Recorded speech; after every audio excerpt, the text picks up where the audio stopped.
The job he was on was rather routine, but I do know that he was working for intelligence at the same time.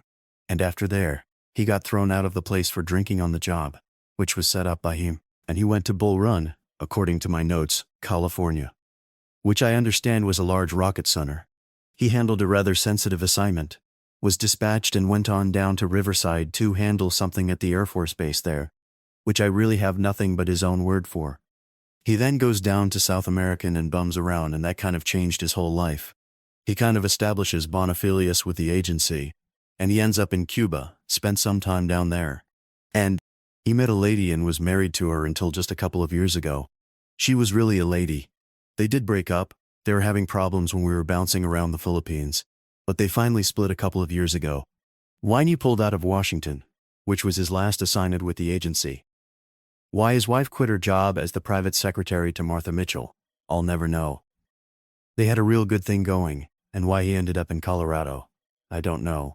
He had actually quit the CIA at this time, and was really in a little bit of Dutch with the Justice Department, reason unknown. And he was in Colorado originally working with immigrations? I don't know.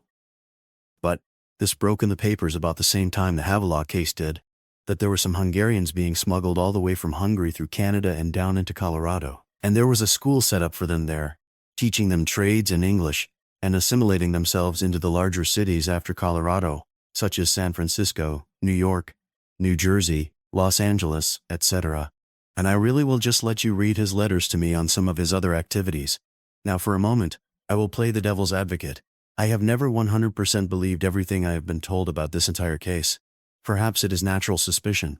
Perhaps it is based upon a couple of incidents of the past.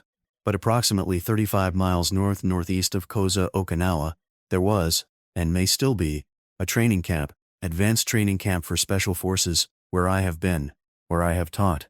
It is also a covert training site for the agency.